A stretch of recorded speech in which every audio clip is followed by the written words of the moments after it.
Muy bien, hermanos, abrimos nuestras Biblias, por favor, en Apocalipsis, capítulo 3.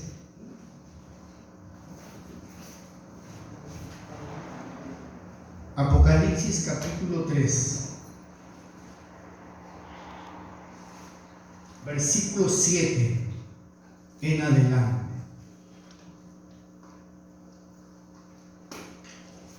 Apocalipsis capítulo 3, versículo 7.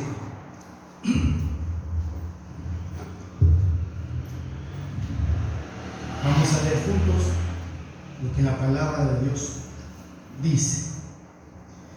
Escribe al ángel de la iglesia en Filadelfia: esto dice el santo, el verdadero, el que tiene la llave de David, el que abre y ninguno cierra, y cierra y ninguno abre.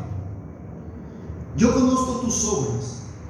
He aquí he puesto delante de ti una puerta abierta, la cual nadie puede cerrar.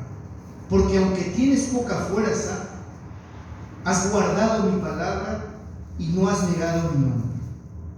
He aquí yo entrego de la sinagoga de Satanás a los que se dicen ser judíos y no lo son, sino que mienten. He aquí yo haré que vengan y se postren a tus pies y reconozcan que yo te he amado. Por cuanto has guardado la palabra de mi paciencia, yo también te guardaré de la hora de la prueba que ha de venir sobre el mundo entero para probar a los que moran sobre la tierra. He aquí yo vengo pronto, retén lo que tienes para que ninguno tome tu corona. Al que venciere, yo le haré columna en el templo de mi Dios, y nunca más saldrá de allí.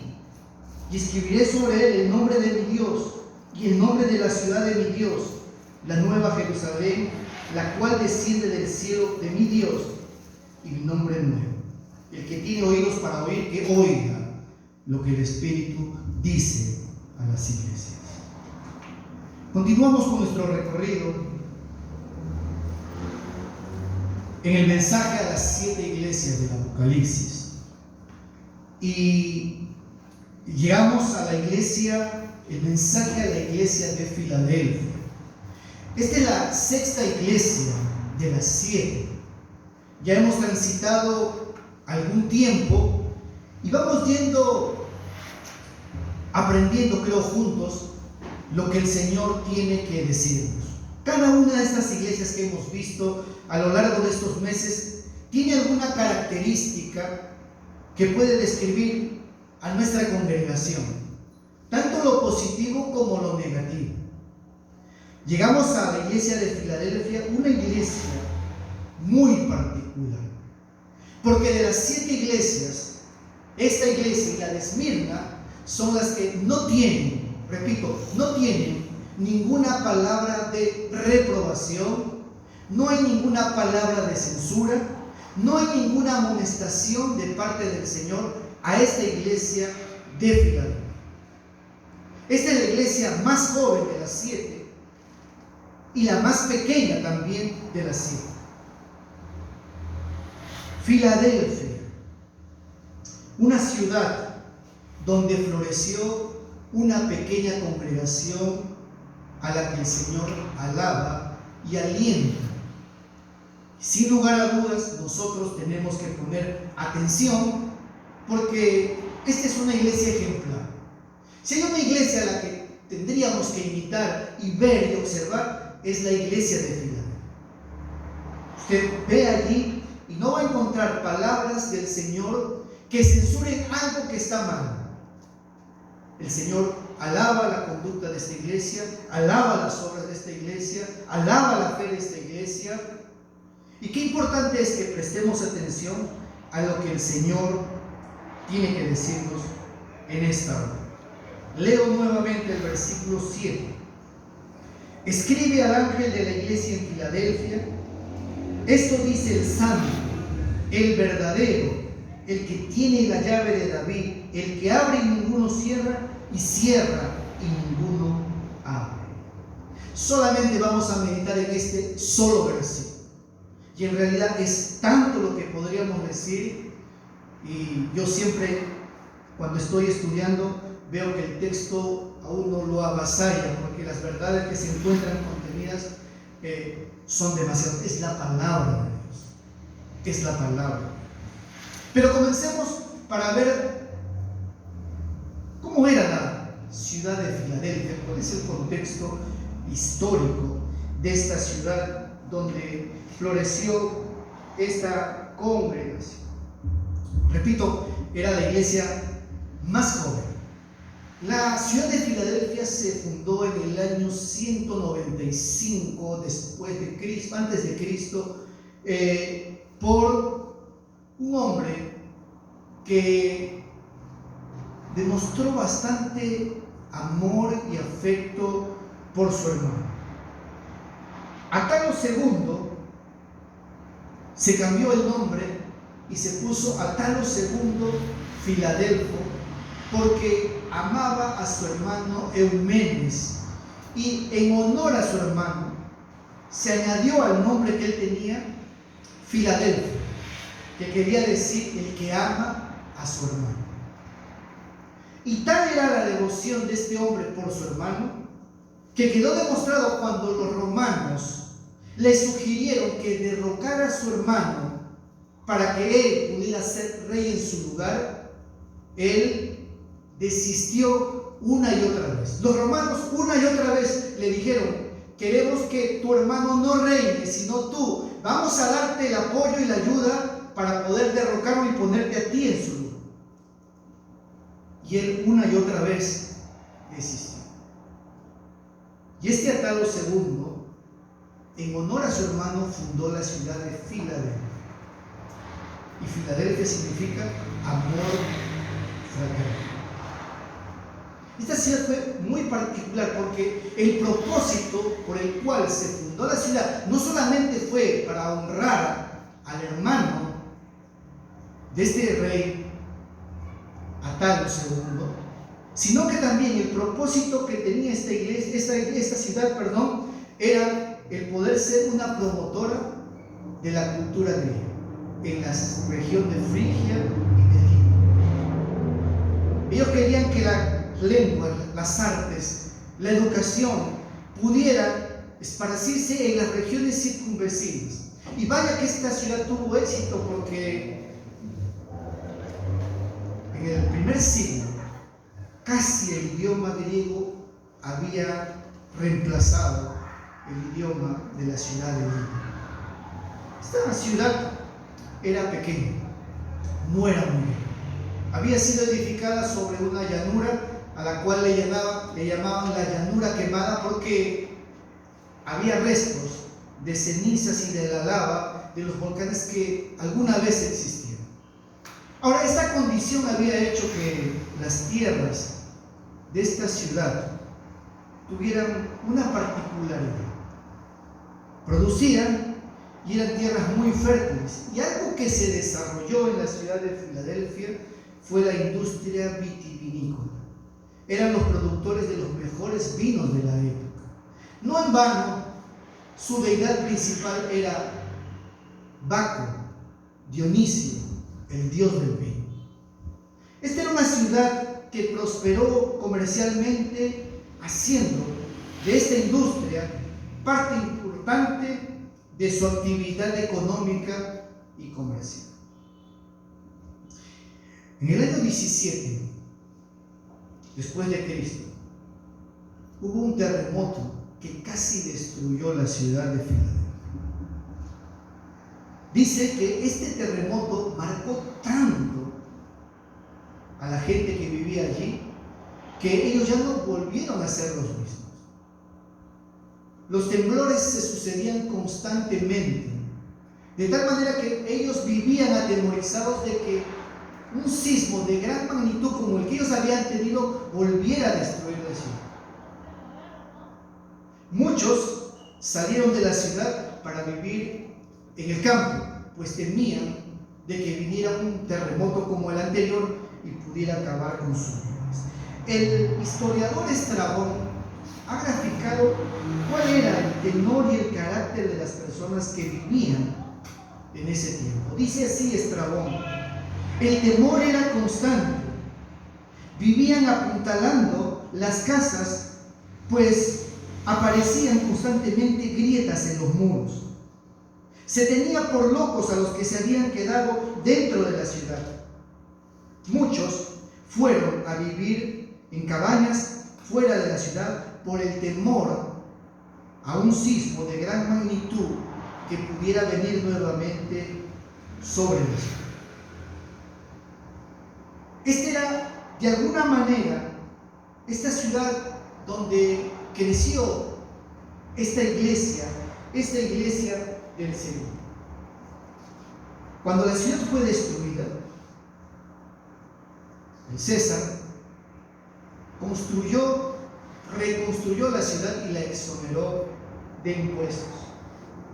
Y ellos, en honor a Tiberio, que fue el que exoneró de impuestos a la ciudad, le cambiaron el nombre de la ciudad de Filadelfia a Neo Cesarea, o la nueva ciudad del César. Posteriormente, Flavio Vespasiano nuevamente ayudó a la ciudad, y ellos, en honor y gratitud al emperador, volvieron a cambiarle el nombre de la ciudad y le pusieron la ciudad de Flavia. Sin lugar a dudas, todas estas cosas que habían sucedido en esta ciudad hacía que ellos pudieran entender el mensaje que el Señor le dirigía a la iglesia de Filadelfia. Ustedes se dan cuenta que en parte de las promesas que el Señor le dirige a la iglesia, le dice así: al que venciere, versículo 12, yo lo haré columna en el templo de mi Dios, y nunca más saldrá de allí.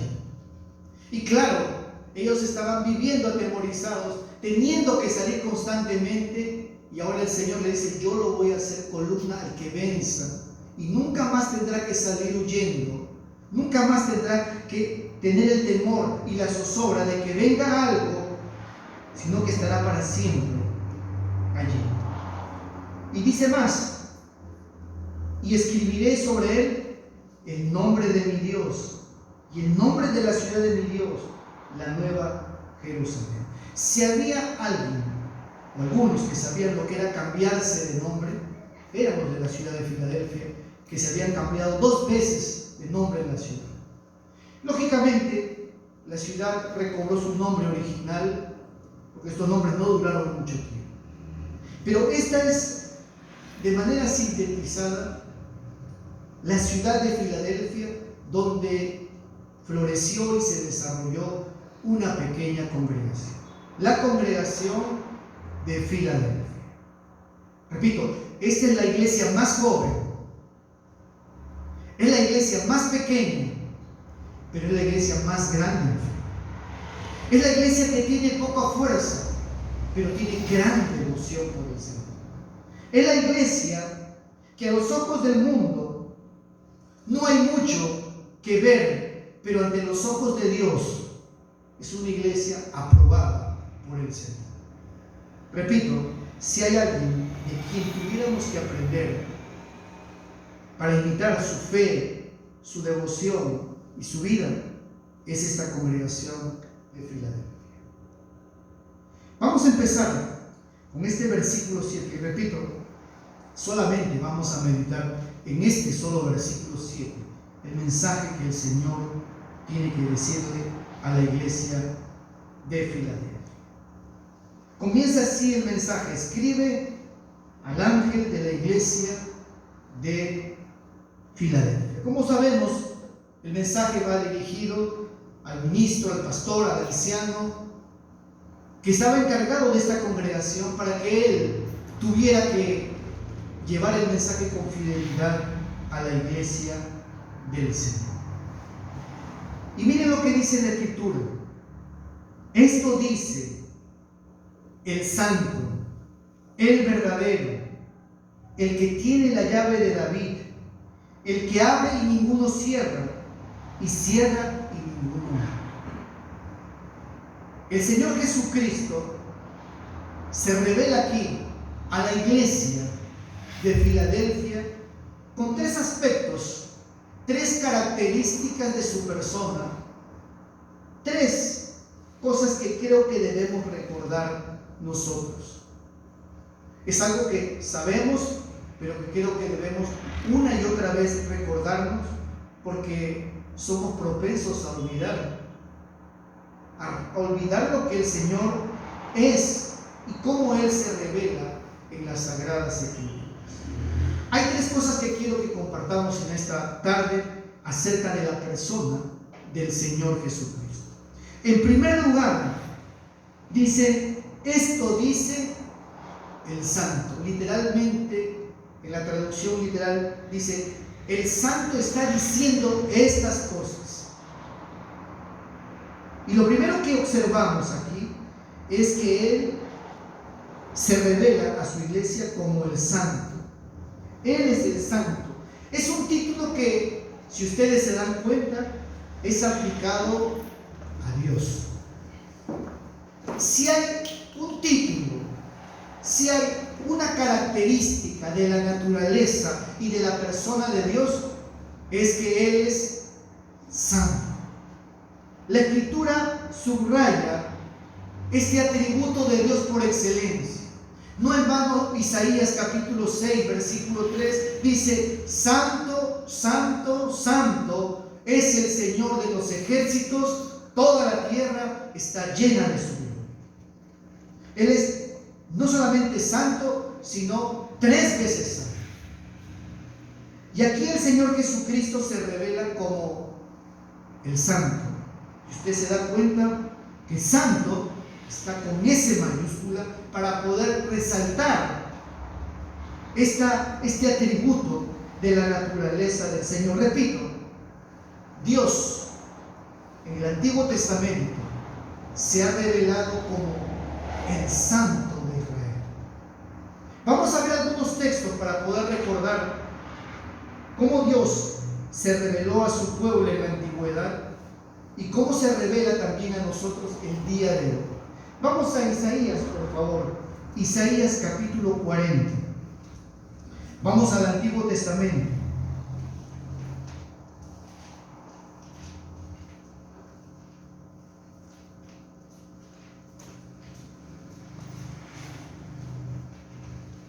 Isaías capítulo 40, versículo 25.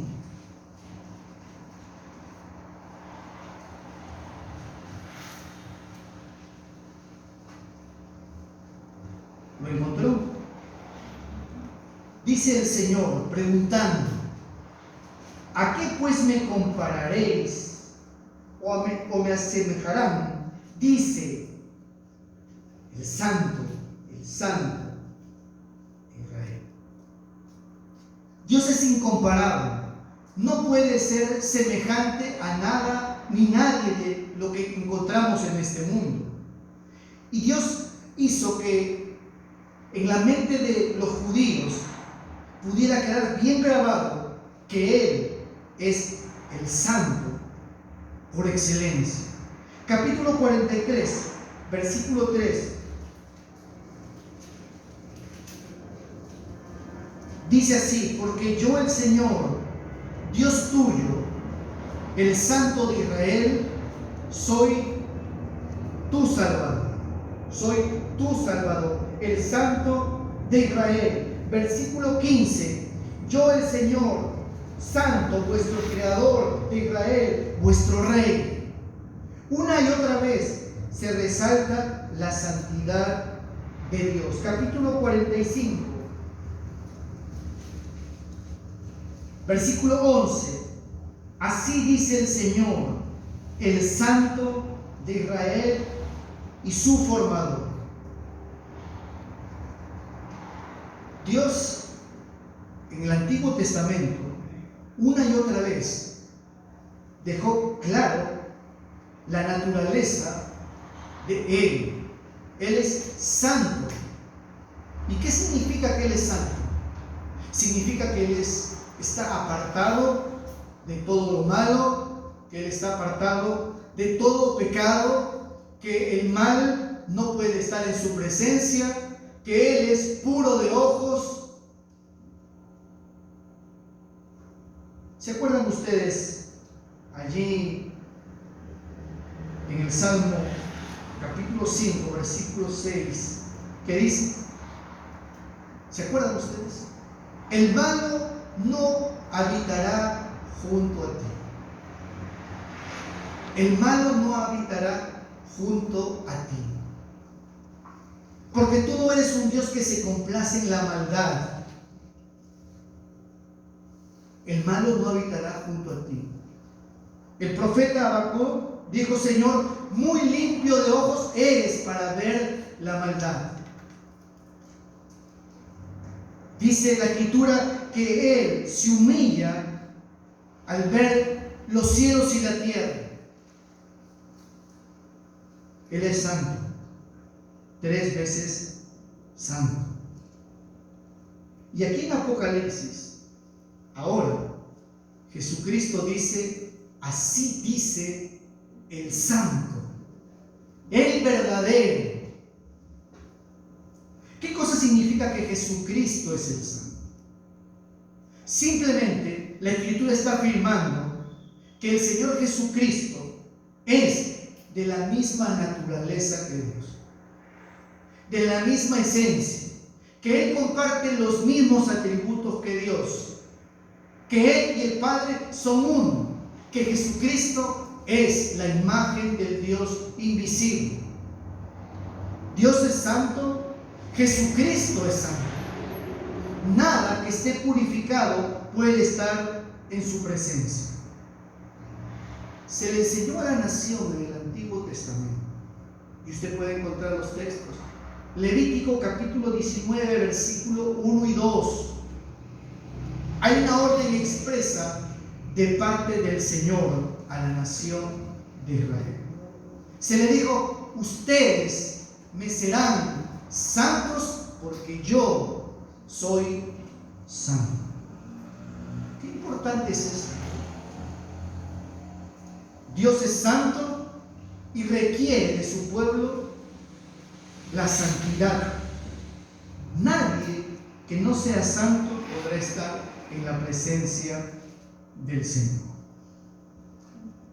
Que Jesucristo es el santo tiene implicancias para nosotros directas, así como las órdenes del Señor tienen implicancias directas en el Antiguo Testamento. También se aplican las verdades para nosotros el día de hoy. Porque que Él es santo tiene que enseñarnos a nosotros las demandas del Señor para nuestra vida. Usted puede encontrar a lo largo de la Escritura en el Antiguo Testamento lo que Dios demanda de su pueblo: santidad. Y el Nuevo Testamento no es ajeno a eso. También dice que debemos de ser santos. Vamos a ir a Primera de Pedro, por favor. Miren lo que dice la Escritura allí en Primera de Pedro, capítulo 1, versículo 14 en adelante.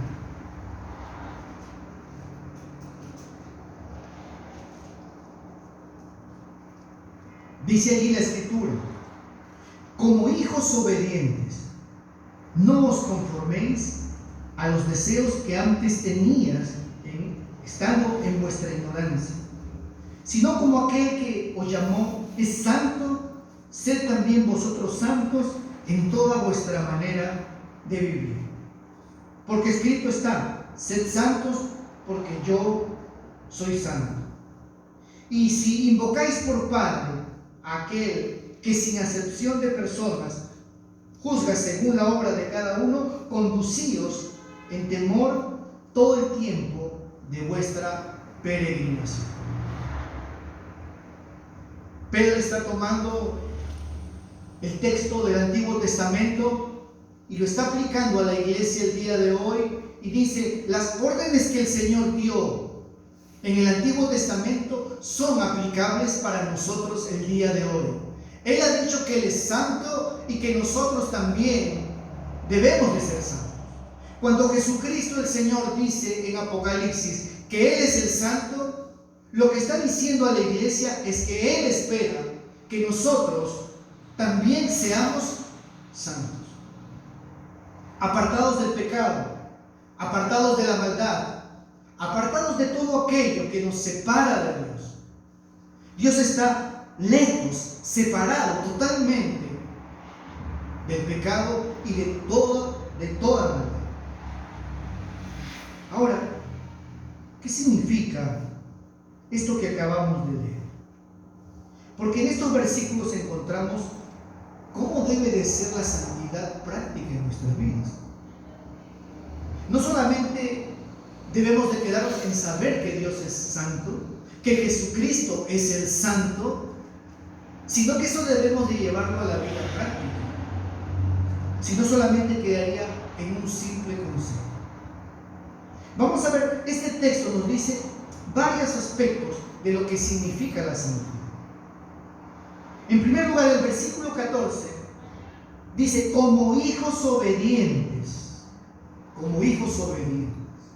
La santidad empieza con la obediencia, la disposición a obedecer lo que Dios ha ordenado.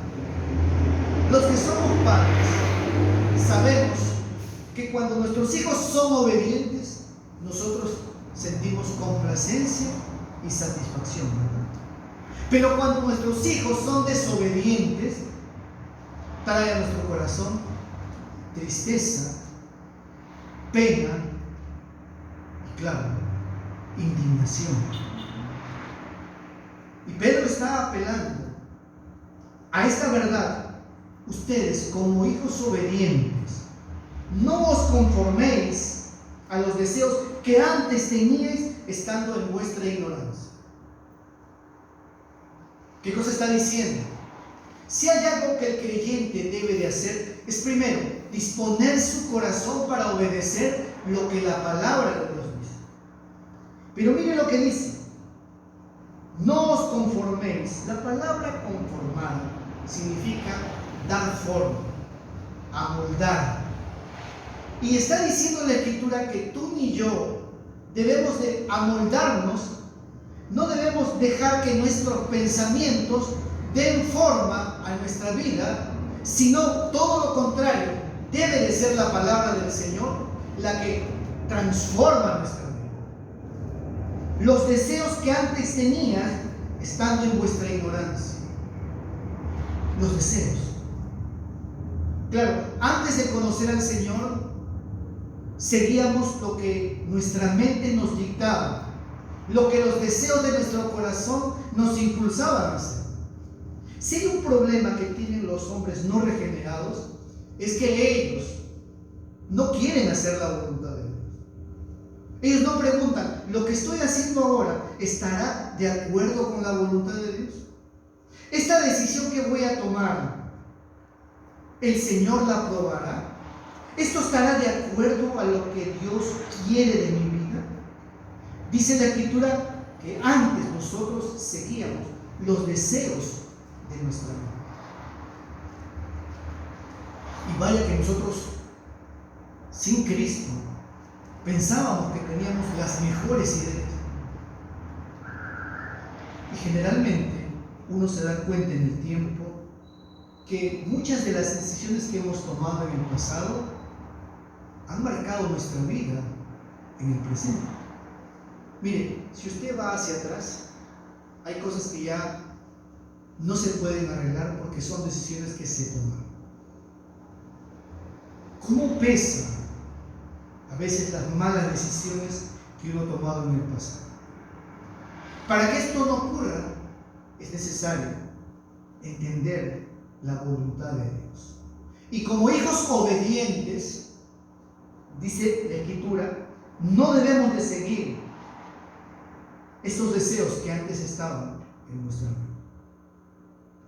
La mente en tinieblas no puede entender las cosas de Dios, porque está en tinieblas. Pero no solamente dice esto. Este texto nos está diciendo que nuestra voluntad debe de ser ejercitada para poder ser santos. La santidad no se consigue como en la Edad Media, yéndose usted a un convento, encerrándose, no saliendo a la calle, vendándose los ojos. No. La santidad es un trabajo donde debe de ejercitarse la voluntad para poder decidir lo que es correcto según la palabra. El problema con los hombres es que tienen la voluntad esclavizada al pecado. Dice la Escritura que nosotros antes seguíamos al príncipe de la potestad del aire, haciendo cosas que no convienen, lo mismo que los demás. Pero ahora nuestra voluntad ha sido liberada de la esclavitud del pecado para poder hacer la voluntad de Dios. Miren lo que dice ahora, versículo 15 de este texto. Sino, como aquel que os llamó es santo, sed también vosotros santos, ¿en qué? En toda vuestra manera de vivir. La santidad es algo transversal. Soy santo no solamente aquí el domingo, soy santo en mi casa, en mi trabajo, soy santo cuando estoy entre mis compañeros de estudio, santo en toda vuestra manera de vivir. Es decir, la santidad engloba toda nuestra vida. No voy a ser como ese hombre que iba a la iglesia y tenía a su hijita pequeña. Y una vez conversando con el pastor, la niñita tenía 4 o 5 años. Y el pastor conversaba con el papá de esa niña. Y la niñita le dijo: papá, yo quisiera que tú seas siempre así como eres acá. Porque el padre se transformaba. En su casa era algo totalmente distinto. O como aquel niño que estaba en su casa jugando pequeño y alguien llamó por teléfono y el papá que iba a la iglesia le dice: dile que no estoy. Y el niño le dice mi papá que no está. Santos en toda nuestra manera de vivir, en el trabajo, en los estudios, en nuestra casa, en toda nuestra manera de vivir. Algunos creen que la santidad solamente es acá, ¿no? Y una vez que salen, es que la idea católica romana de la santidad ha generado gran confusión. Piensan que entrar al umbral de un templo, allí está el Señor, aquí agachamos la cabeza, no hablamos muy fuerte, pero una vez que salimos, ya esos no son los dominios de Dios, ahí se acabó todo, ahí puedo hablar groserías, ahí puedo gritar, ahí puedo despotricar, ahí puedo engañar. Y la Biblia dice: Dios está en todo lugar. Y el creyente, como hijo obediente, es santo en toda la manera de vivir. Aun cuando estás a solas, ¿no? Cuando nadie te ve, no es santo. Dice la Escritura que Dios conoce nuestros pensamientos antes todavía de que pensemos. Él conoce todos los pensamientos. Santos en toda nuestra manera de vivir. Y es más, dice el versículo 17: y si invocáis por Padre aquel que sin acepción de personas juzga según la obra de cada uno, miren lo que dice: conducíos en temor. ¿Cuánto tiempo? Todo el tiempo de vuestra peregrinación. Es decir, la santidad no es que yo fui santo algún día. Yo me acuerdo que cuando conocí al Señor, cuánta devoción y santidad tenía, pero han pasado los años y ya no soy tan santo. La Escritura dice que esto es algo que debe de mantenerse en el tiempo. Santo todo el tiempo de vuestra peregrinación, sea que yo tenga que salir de este mundo porque el Señor me llame o porque Él venga antes. Todo el tiempo dice peregrinación, lo cual te indica que este no es nuestro hogar final. Este mundo es algo temporal y pasajero. Hay algunos que hacen planes para mucho tiempo. Cuando usted ve por qué hay tanta corrupción en nuestro país, por qué los gobernantes roban tanto dinero al Estado, ¿por qué creen que lo hacen? Número uno, porque no hay temor de Dios en su corazón. Y número dos, porque ellos piensan que van a vivir 200 años en este mundo. Y el libro de Job dice una sentencia como esta: esos hombres devoraron riquezas, pero Dios se las hará vomitar. De su vientre se las sacará Dios. Así dice su palabra. Que el creyente tiene que ser santo en toda la manera de vivir, todo el tiempo de la peregrinación que estemos en este mundo, y debemos ejercitarnos en la santidad. La voluntad tiene que ejercitarse. La santidad no es algo sencillo, es un trabajo arduo de todos los días.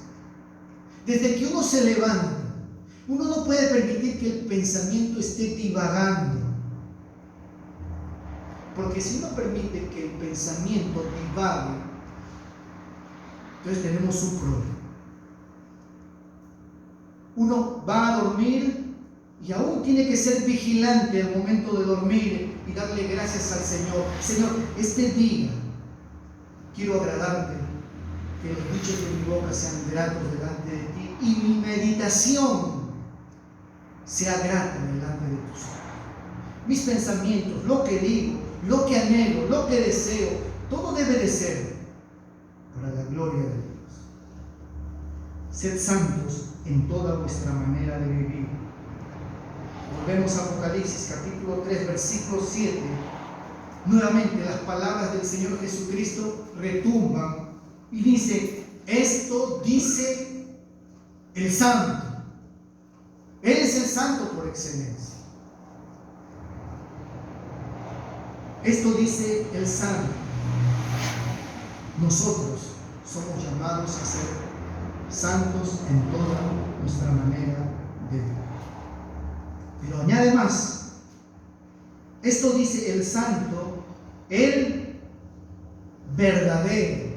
Y nuevamente la palabra verdadero está en mayúscula al comienzo. ¿Qué significa? Que Él no solamente es el santo, sino que Él es el verdadero. Bueno, en el idioma griego hay dos palabras para la palabra verdad o verdadero. Uno es la palabra aletes, que significa la verdad frente a una afirmación falsa. Aletes es esto, lo que has dicho es verdad, y esto que tú has dicho es falso. Pero hay otra palabra, aletenos, que significa lo real en contraposición con lo que es ficticio e imaginario. Aletenos significa lo real frente a lo ficticio y lo imaginario. Cuando la Escritura habla de Jesucristo como el verdadero, está usando esta palabra. Dice que Él es el verdadero. Él es lo único real frente a todo lo demás que es ficticio e imaginario. Él es lo que dijo ser. Él es el Hijo de Dios. Él es el Salvador del mundo. Él es el único Dios verdadero. Él es el Cristo, el Salvador del mundo. Él dijo: yo soy el camino, la verdad y la vida. Todo lo demás es relativo. Su palabra es verdad. Todo lo que Él dice que es pecado, y todo lo que dice que es bueno, es bueno. Él es el creador de todo cuanto existe. Él es Rey de reyes y Señor de señores. Todo lo demás va a pasar. Él es el único que va a permanecer para siempre, porque Él es el verdadero. Él es el verdadero. Cuando vamos a Colosenses capítulo 1, por favor, acompáñenme allí. Colosenses capítulo 1, versículos 16 y 17.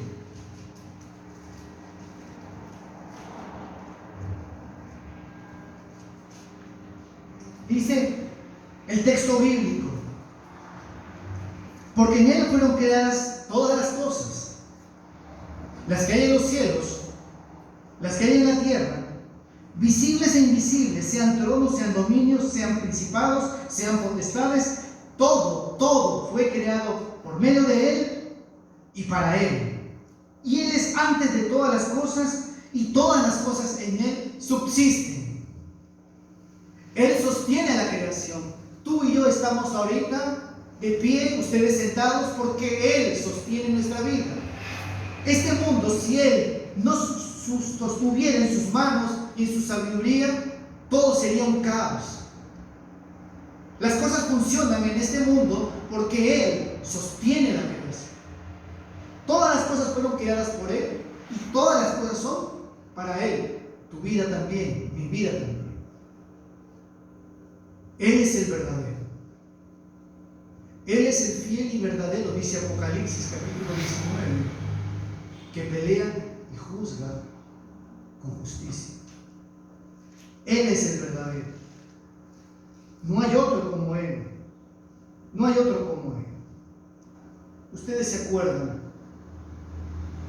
cuando Jesucristo conversó con Pilatos. Él tuvo un diálogo con Poncio Pilatos, el gobernador, que le dijo: yo tengo el poder para poder soltarte. Y Jesús le respondió: ningún poder tendrías si no te fuere dado eso. Reconociendo que es Dios quien impone y quita las autoridades. Pero es interesante el diálogo que él tuvo ahí en el capítulo 18. Juan, capítulo 18.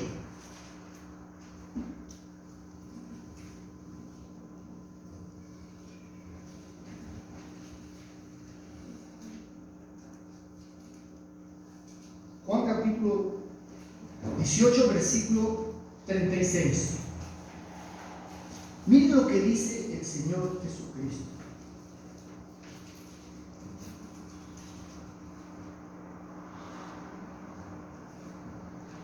Respondió Jesús: mi reino no es de este mundo.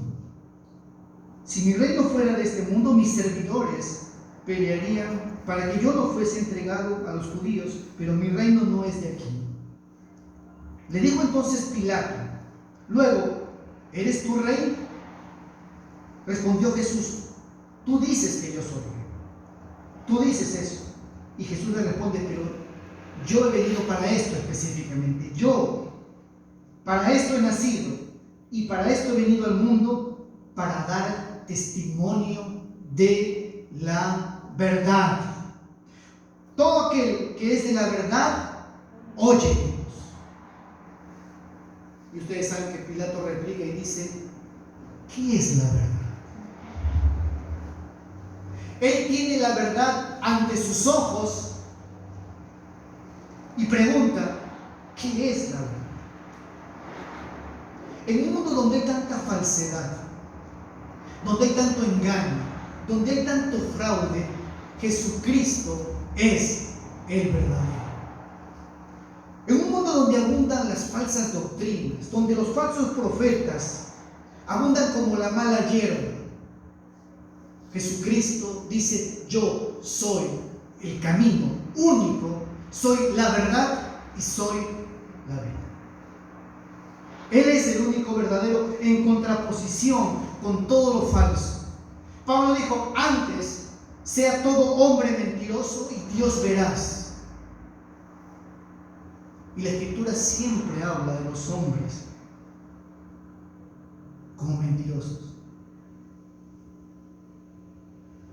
Jesús, conversando con los judíos ahí en el capítulo 8 de Juan, dijo: ustedes no son hijos de Dios, ustedes son hijos del diablo, y las obras de vuestro padre queréis hacer.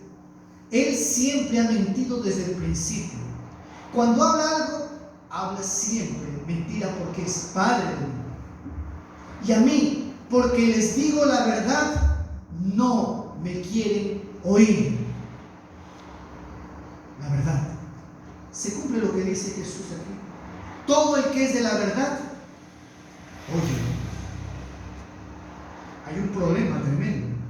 Los hombres tienen dos oídos pero para las cosas de Dios están completamente sordos. ¿Qué es la verdad?, le dijo Pilato. Jesús es la única realidad. He aquí, todos envejecerán, dice el profeta Isaías, y serán mudados como ropa viejas, mas tú permaneces por los siglos de los siglos. Jesucristo es el mismo ayer, hoy y por siempre. Todos vamos a desaparecer y el Señor Jesucristo siempre permanecerá. Qué reconfortante saber esto, porque Él dijo: porque yo vivo, ustedes también viven. Esa es la diferencia entre lo falso y lo real. Él es el verdadero, Él es lo real. Su salvación no es ficticia, su salvación es un hecho real. Su gracia no es algo imaginario, es algo que nosotros, los creyentes, podemos ver a diario. Desde que uno se levanta, ve la gracia de Dios y respira la gracia de Dios. Tú te levantas y el hecho de que estés con vida un día más es gracia de Dios. Vas al baño, te aseas, tomas un vaso de agua. Qué bueno es el Señor. Te has levantado con salud, tienes un trabajo, tienes una familia, un techo donde vivir. La gracia de Dios se manifiesta día tras día, y como diría el rey David: si yo me pongo a enumerar, se multiplican más y más, que ya no puedo contar. El hecho de estar ahorita acá es la gracia de Dios. Él es el verdadero, el único verdadero. Todo lo demás va a perecer. Si hay alguien que va a perdurar por los siglos de los siglos, ese es el Señor Jesucristo. El Señor Jesucristo. Volvamos a Apocalipsis capítulo 13, versículo 7. Escribe al ángel de la iglesia en Filadelfia: esto dice el santo, el verdadero, el que tiene la llave de David, el que abre y ninguno cierra, y cierra y ninguno abre. Esta es la tercera característica como Cristo se revela. La tercera forma que Él describe cómo es Él, quién es Él. ¿Qué significa que Él tiene la llave de David? El que abre y ninguno cierra, y cierra y ninguno abre. Bueno, la Escritura en el Antiguo Testamento habla constantemente la promesa que Dios le hizo al rey David. ¿Y cuál es la promesa que le hizo Dios al rey David? He aquí que yo voy a levantar un hijo después de ti, cuyo reino nunca tendrá fin, un reino que será eterno y perpetuo. Y sabemos que David tuvo a Salomón, y Salomón murió. Y Salomón tuvo su hijo y murió. Y así los reyes tuvieron sus hijos, gobernaron y se murieron. Pero la promesa estaba vigente: yo voy a levantar un hijo tuyo que se siente sobre el trono de Israel para siempre. Y Dios cumplió, porque levantó al Señor Jesucristo, quien es de la descendencia de David. Él es el hijo de David. ¿Se acuerdan? Los judíos tenían esto en claro. Ese ciego de nacimiento, ese ciego que estaba postrado ahí, clamaba diciendo: Señor, hijo de David, ten misericordia de mí. Le callaban y él clamaba más fuerte: Señor, hijo de David, ten misericordia de mí. Y Jesús, acercándose, le dijo: ¿qué quieres que te haga? Señor, que sea mayor que nosotros. Él es el hijo de David. Es más, Él es el hijo de Dios. Todas las promesas mesiánicas estaban apuntadas hacia la persona del Señor Jesucristo. Él es quien tiene las llaves en la casa de David. Y esto tiene que ver con una referencia que estaba en el Antiguo Testamento. Y tenemos que ir a esa cita para poder entender mejor el texto bíblico. Isaías capítulo 22, por favor. Porque el apóstol Juan ha tomado este texto de Isaías capítulo 22.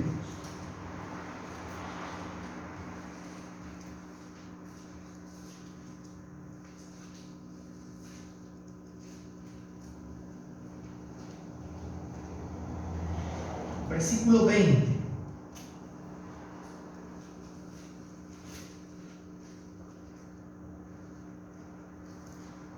Miren lo que dice el texto bíblico. En aquel día, dice el Señor, llamaré a mi siervo Eliaquim, hijo de Hilcías, y lo vestiré de sus vestiduras, y lo ceñiré de su talabarte, y entregaré en sus manos toda potestad, y será padre al morador de Jerusalén y a la casa de Judá.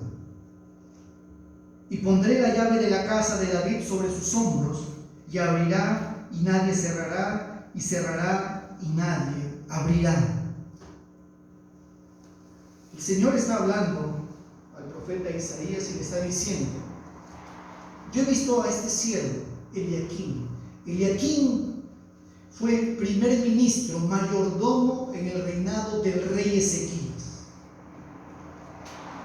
Y era un siervo fiel. Y Dios dijo: mi siervo Eliaquim lo voy a investir de autoridad y poder, de tal manera que voy a poner sobre él las llaves de la casa de David, para que él tenga la autoridad de abrir y cerrar, y de cerrar y abrir.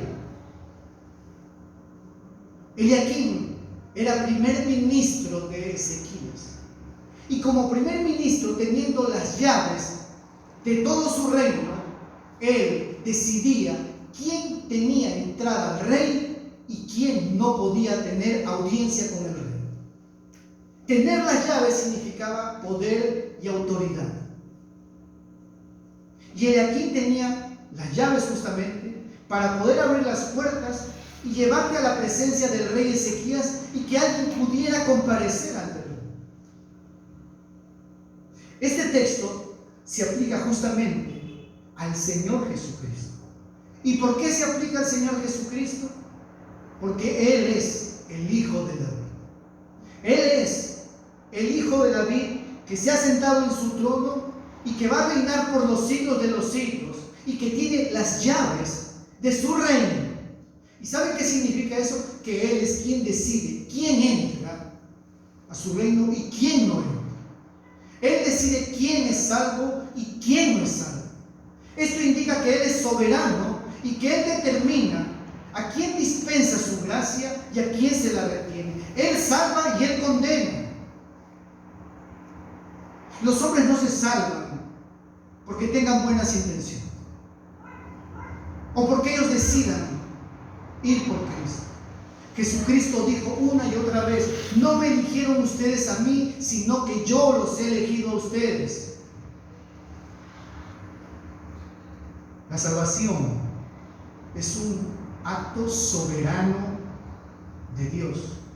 Y este texto habla justamente de la soberanía de Dios, de la soberanía de Cristo. Qué bueno si lo decían con nosotros, ¿verdad?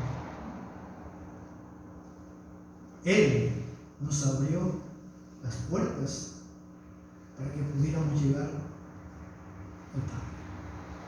En la antigüedad nadie podía tener acceso a los reyes, a no ser que los reyes pudieran invitarlo directamente a uno. Y el ejemplo más claro usted lo encuentra en el libro de Esther, ¿verdad?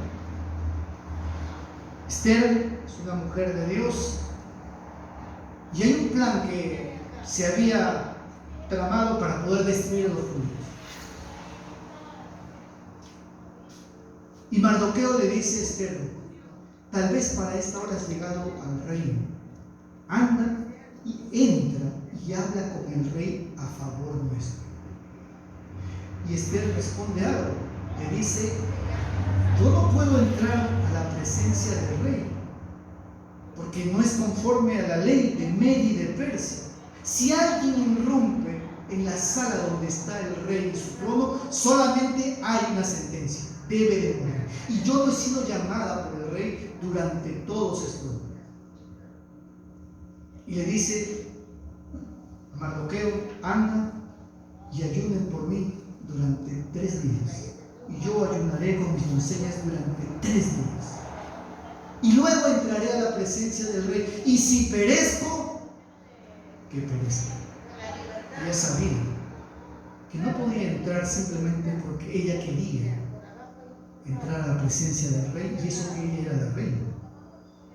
¿Cuánto menos crees tú que los hombres pueden presentarse delante del rey el día y la hora que ellos creen que es más conveniente? Nadie puede venir a Dios si Jesucristo no lo trae. Eso es la salvación. Eso es la salvación. Es un acto soberano de Dios. Que tú puedas comparecer delante de Dios. Mateo capítulo 11, por favor.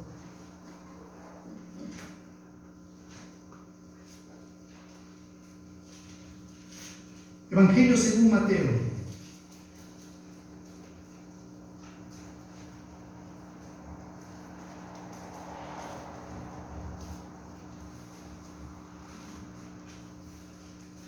Versículo 27. Mire lo que dice este texto.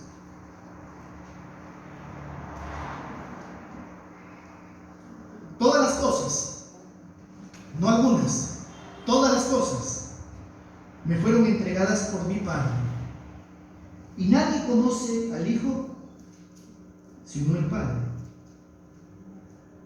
Ni al Padre conoce alguno sino el Hijo, y aquel a quien el Hijo lo quiera. O sea, no está en ti, no está en mí. Es una obra soberana de la gracia de Dios. ¿Cuántas veces uno agradece al Señor? Gracias, Señor, por haber revelado a tu Hijo Jesucristo para poder verlo con los ojos de Dios. Los hombres no pueden ver. Estaba escuchando un mensaje del pastor Steve Lawson y decía: a nosotros los creyentes se nos ha dado la gracia de poder ver al Señor.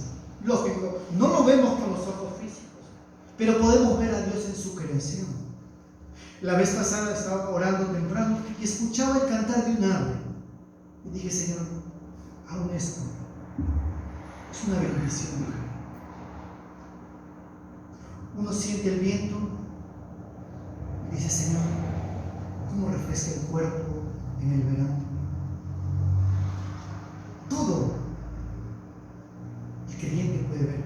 Ves la majestad del mar, estás viendo la inmensidad de Dios. Ves cómo funciona el universo, ves la sabiduría de Dios. Y el pastor Steve Lawson contaba: ustedes tienen miedo a los terremotos. Bueno, ustedes no viven cerca de donde pasan los tornados o los huracanes. Yo vivo cerca. Y no hay ningún terremoto que se pueda comparar cuando pasa un huracán o un tornado cerca de tu casa. Sientes que toda la casa se está arrancando. Y claro, los pecadores dicen: Señor, el fin del mundo. Y Él dice: nosotros como creyentes decimos: Señor, muestras tu poder y tu indignación frente al pecado. El creyente ve, el incrédulo lo ve. El incrédulo ve un árbol, una piedra. El creyente ve en todo lugar la obra y la gracia de Dios. A nosotros nos ha sido concedido por su gracia ver a Dios, y es una facultad de Jesucristo mostrar al Padre a quien Él quiera revelar. Si usted conoce a Cristo es porque Cristo le ha revelado a Dios el Padre, para que usted conozca a Dios. Evangelio de Juan, capítulo 5, por favor.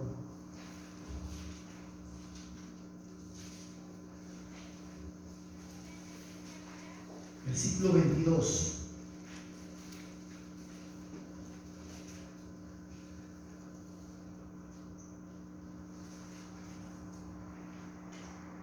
Dice así, Evangelio de Juan, capítulo 5, versículo 22. Porque el Padre a nadie juzga, sino que todo el juicio dio al Hijo, para que todos honren al Hijo como honran al Padre. El que no honra al Hijo, no honra al Padre que le envió. De cierto os digo, el que oye mi palabra y cree al que me envió, tiene vida eterna y no vendrá a condenación, mas ha pasado de muerte a vida. ¿Qué está diciendo aquí?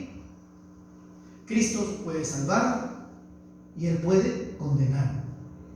Eso significa que Él tiene las llaves. Eso significa que Él cierra y nadie abre, y abre y nadie cierra. No solamente su soberanía, sino también su omnipotencia. Porque si Él cierra, ¿quién podría abrir? Ya Dios dijo en el Antiguo Testamento por medio del profeta Isaías: lo que yo hago, ¿quién lo estorbará? ¿Quién lo estorbará? Él es soberano, el Señor es omnipotente. Eso significa que Él tiene las llaves. Y que si Él abre, nadie puede cerrar. Y si Él cierra, nadie puede abrir. Por eso no debemos de ser voluntariosos, porque de repente Él ha cerrado una puerta y uno está tratando de abrir la puerta. Por eso es que debemos de conformarnos a la voluntad de Dios. No es algo menudo. La Escritura nos dice una y otra vez que debemos de buscar, entender cuál es la voluntad de Dios, agradable y perfecta. ¿Por qué agradable? Porque va a traer gozo y alegría a tu corazón. Y perfecta porque no hay nada mejor que eso. Lo que pasa es que nosotros creemos que tenemos los mejores planes. Pero qué bueno que podamos venir en humildad al Señor y decirle: Señor, no tengo seguridad en ninguna de estas cosas, pero quiero entender lo que tú tienes para mí. No sea que yo esté luchando contra ti, que tú me hayas cerrado esta puerta y yo esté insistiendo. Alguna vez a Pablo se le dijo: dura cosa es dar coces contra el aguijón. Y estás ahí golpeándote contra la pared y hay una punta y tú dices: pero lo que pasa es que yo quiero pasar.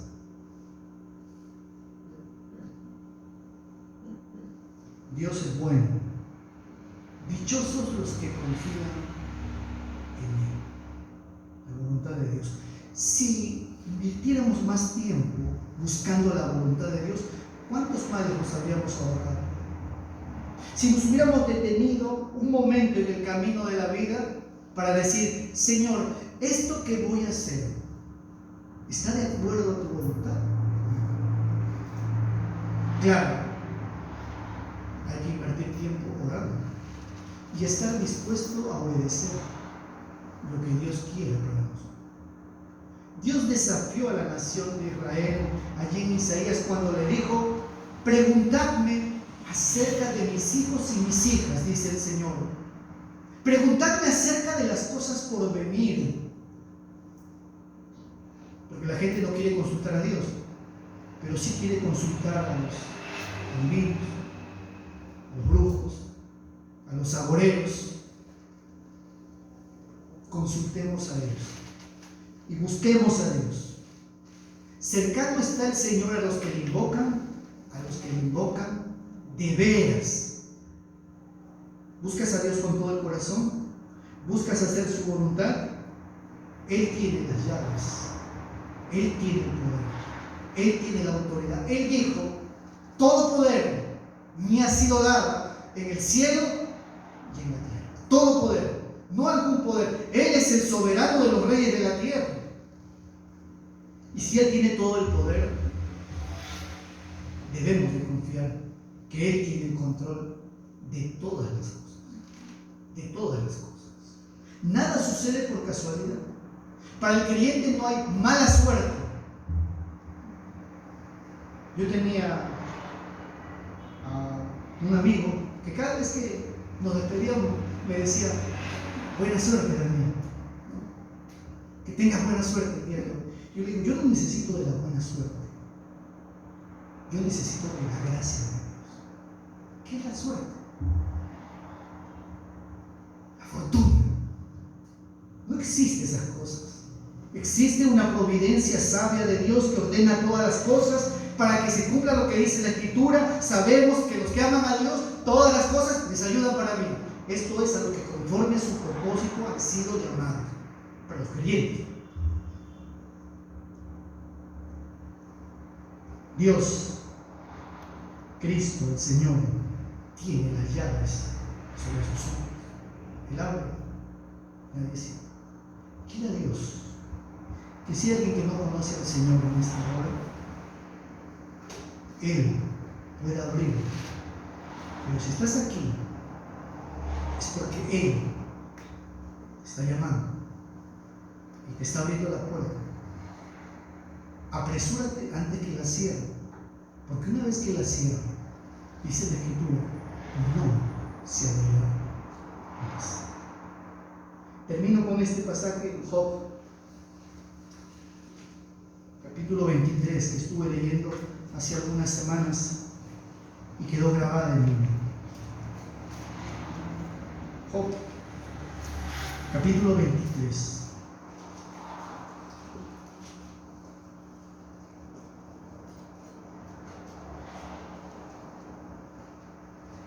Versículo 13. Miren lo que dice la Escritura.